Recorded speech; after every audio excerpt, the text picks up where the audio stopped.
Hurmatli ustozlar, aylanlarda 9ga, 10ga, 11ga bo'lishni o'rganamiz. Tomosha qiling. Xullas, aylanlarni teng bo'laklarga bo'lish mavzusi bizning kanalimizda 5ga bo'lish, 7ga bo'lish berilgan edi, qolganlar berilmagan. 3ga bo'lish, 4ga bo'lish, 5ga murakkabrog'i 5ga, 7ga qo'ygan edik. Shogirdlarimiz ko'payganidan xursandman. Bular endi yozyapti mana 9ga bo'lishchi, 10ga bo'lishchi, 11ga bo'lishchi degan yordam kerak ma'noda. Juda ham xursandman.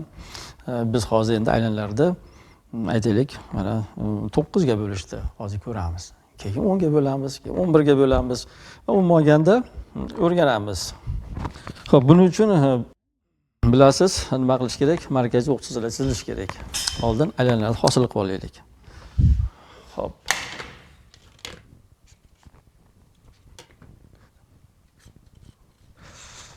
Markaziy o'q chizig'lar chizib olinishini juda ham yaxshi bilasiz.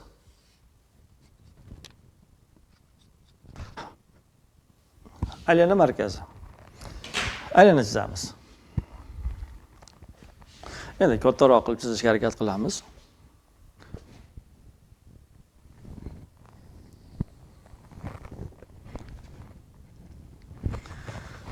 Xo'p, aylanamiz.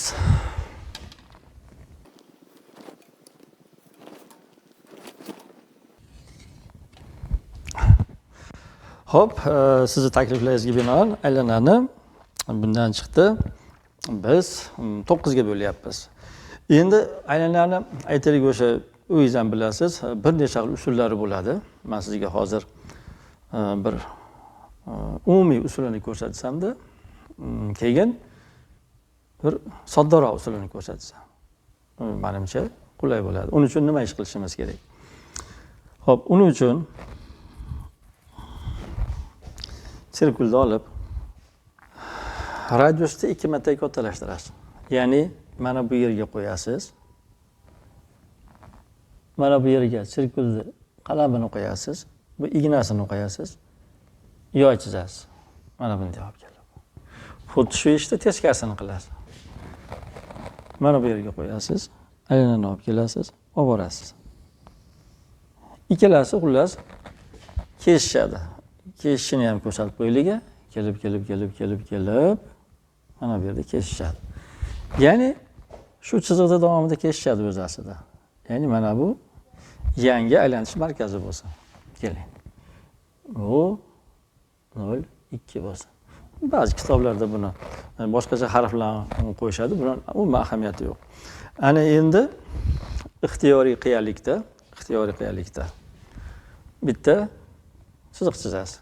Buni ahamiyati yo'q. Ya'ni demoqchimanki, ixtiyoriy degan albatta shu nuqtadan chiqsin. Lekin buni gradusi deymiz, qanchaligini ahamiyati yo'q. 45 bo'ladimi, 30 bo'ladimi, 25 bo'ladimi? Ahamiyati yo'q. Mana kichikroq qilyapman. Mana bunday qilib olaylik. Mana. Olyapman bir chiziq. Endi bu uzunligi qancha bo'ladi degan masala. Aylanani siz nechaga bo'lmoqchi bo'lsangiz, o'shancha bo'linmalar qo'yib chiqasiz. Sodda qilib aytgan. Masalan, 7ga bo'layotgan bo'lsangiz, 7 ta bo'lakka. Biz endi holatimizda 9ga bo'lyapmiz. 9 ta. Xo'p, mana bitta bo'linmalar bor ekan, shuni 9 marta qo'yaman. Xo'p. Mana bunday qo'yib, bu 1 2 3 4 5 6 ta bo'libdi. 7 8 9 ta mana. Endi nima qilamiz? Kuchli idroklar g'oyalarni muhokama qiladilar. O'rta idroklar voqealarni muhokama qiladilar. Zaif idroklar insonlarni muhokama qiladilar.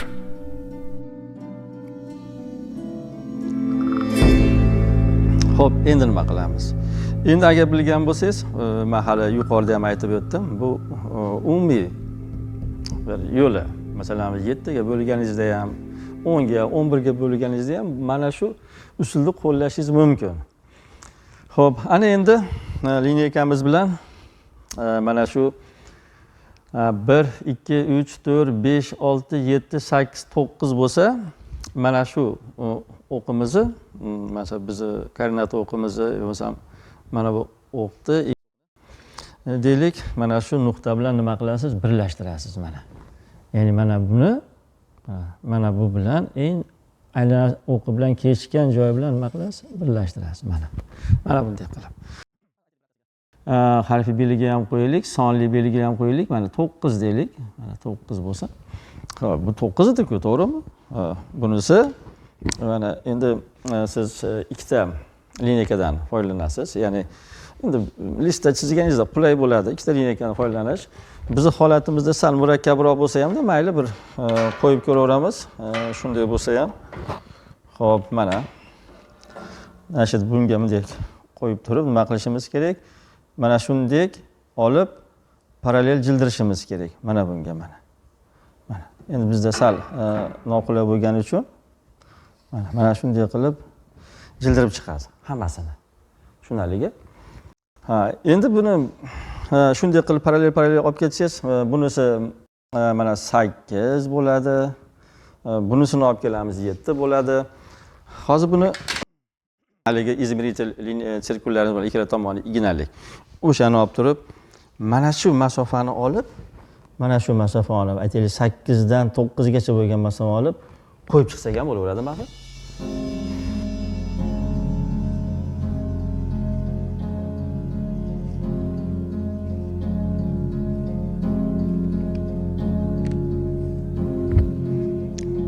Mana bo'lib oldik. Mana bu tak 7 bo'ladi. Bu 6 bo'ladi. Bu 5 bo'ladi. Bu 4 bo'ladi. 3 2 1. Mana biz 9 ga bo'ldik. Endigi holatimizda mana bu nuqtadan juft sonli nuqtadan o'tkazasiz. Agar mabodo tanlagan aylaningizni bo'linmasi juft sonli bo'lsa, masalan 8 ga bo'lish, 6 ga bo'lish bo'lsa, unda tog' nuqtadan o'tkazasiz. Bizning holatimizda bu tog' bo'linuvchi 9 ga bo'lamiz deyapmiz. Shuning uchun biz juft nuqtadan o'tkazamiz. Ya'ni qanaqa qilib? Bunga qo'yasiz, mana nuqtaga, topgan nuqtamizga 2 dan o'tkazamiz mana. 2 dan o'tkazamiz.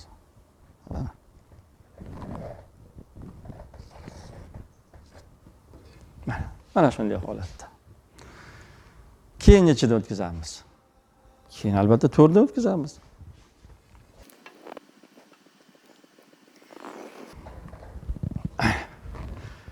Keyingisi 6 dan. O'tkazaverasiz, faqat yana bitta nima bor? Yengilroq usuli. Masalan, mana bu masofa, e'tibor bersangiz, ya'ni mana bu masofa, biz buni hozir mana aytaylik, mana bu masofa qalinroq qo'yilgan mana. Mana bu masofaga teng. Ya'ni bu 1 bo'ladigan bo'lsa, bu 2 nuqta bo'ladigan bo'lsa, bu 3 nuqta. Mana bu masofa bu masofaga teng. Xo'p, ya'ni mana bu masofa shunga teng. Ya'ni mana bunga teng. Bundan chiqdi biz shuni 4 5 6 endi mana bu yerda bu jilib ketib qoldi, maytaroqda bo'ladi, chunki sirkulda bajaringiz aniq bajariladi. Endi mailda, ipda bajarayotganingizda qo'lingiz aqabaqa ketib qolishi bor. Shuni hisobini olish kerak. Mana aniqroq yo bo'lmasam, mana shu usulda davom ettiraverish kerak. Endi unda u holda mana bu nuqtangiz bu tomonda ham bo'lishi kerak, chunki u yerdagi markazdan yana shu nuqtalardan o'tkazishingizga to'g'ri keladi. Ya'ni o'sha nuqtadan 2 dan o'tkazasiz, bu mana bu yerga keladi. Ko'ryapsizmi? Xatolaydi. Nariyoqlarda ham xatolik bo'lgan bo'lishi mumkin. Xo'p, 4 5 6 4 5 6 7 mana 8 9. Xo'p, bundan chiqdi. Bu 4 5 6 7, 8, 9. Va bu nuqtalar nima qilinadi endi? Birlashtirib qo'yiladi. Mana. Hop, endi bu masalanga yaxshi ekan, bunda qo'yaylik. Hop. Mayli, to'xtaydi. Borja. Mana boshqa qo'yaman.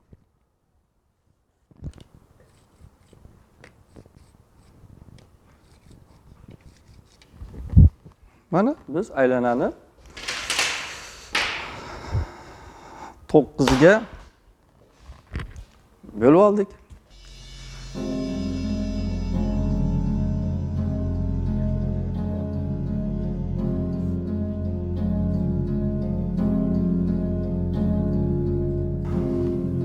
Ana endi yana bir sizga hali aytgandek bir osonroq deymiz. O'zi bu ham oson aslida. Endi boshqa usuli yo'qmi degan ma'noda yana bitta usulini ko'ramiz. Mana shu aylanani nima qilamiz endi? Boshqa usulda yana nechiga bo'lar ekanmiz? Yana 9 ga bo'lamiz. Ketdik. Xato qilishning eng oson yo'li bu ommaga ergashish. Aylana markaz o'qchilari bor. 0 markaz. Keyin bizga shu nuqtalarni belgilash kerak bo'lsa, belgilab ham olaylik. Endi mana shu aylanani o'z bilasiz 4 ga bo'lgan. Ya'ni mana bu 1 nuqta, mana bu 2 nuqta, mana bu 3 nuqta, mana bu 4 nuqta. Siz sirkulyuz radiusini o'zgartirmasdan aylantirish markazini, ya'ni sirkulni ignasini 1 ga qo'yib, aylantirish markaziga radiusni olib kelib, endi u radiusni o'zgartirmaganingizdan keyin o'zi shunday bo'ladi. Yo'l chizasiz. Yo'l chizganingizdan keyin mana bu n nuqtani beradi. Shuni kattaroq harfda yozaylik, sizga ko'rinishi uchun. Endi mana bunday qilib n katta qilaylik, mana bu ham ko'rinsin. Endi sirkulni ignasini 3 nuqtaga qo'yib, radiusni n nuqtagacha ochasiz. Ya'ni mana bunday mana 3 ga qo'yib, n ga qo'yib, mana yo'l chizasiz mana. U aylanani o'qi bilan kesishib bizga m nuqtani beradi. Undan keyin aylantirish markazi bizda hozir m bo'lib qoladi-da, radiusni 3 gacha ochasiz. Ya'ni mana bunday qilib. Xo'p, sizga ko'rinishi uchun mana aylanish markazi bu. Xo'p, keling mana buni. Biz melda chizganimizdan osonroq ekan, mayli endi. Xo'p, m ga qo'yasiz, mana buni 3 ga qo'yasiz. 3 ga qo'yib turib, m nuqta aylanish markazi m bo'ladi mana. 3 ga qo'yib, nima qilasiz? Yo'l chizasiz. Mana shu yo'yingiz yana mana shu o'qni mana bu yerda kesadi. Mana shu mana buni o'chirib qo'yaylikchi. Mana shu bizda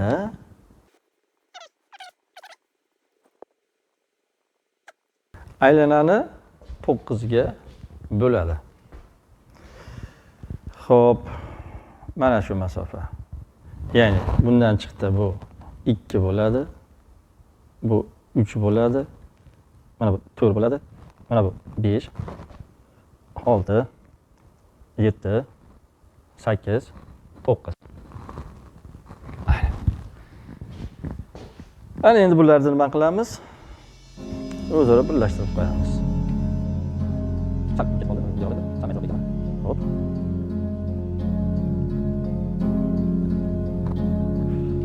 Endi sizdan o'sha aniq ishlash, o'sha sirkullarda ishlash oson qog'ozda, doskadan ko'ra bizi holatda sal aqabaqa chiqib ketib qolishi bor doskada, lekin qolgan paytda hammasi teng va chiroyli chiqadi. Lekin yana o'sha gap, bularda ozgina xatolik bo'ladi. Xo'sh, o'rganing, bilim oling. Keyingi safar 10 ga bo'lamiz, 11 ga bo'lamiz.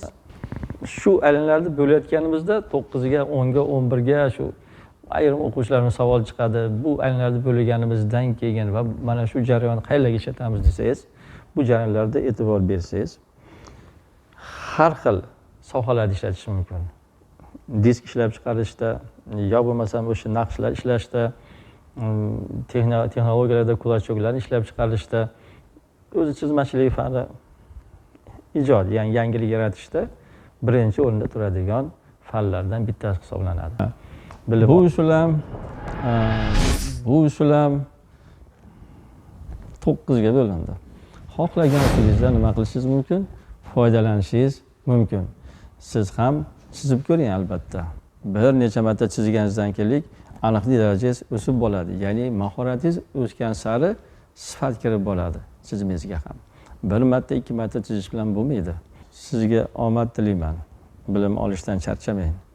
Biz ham sizga xizmat ko'rsatishdan mamnunmiz.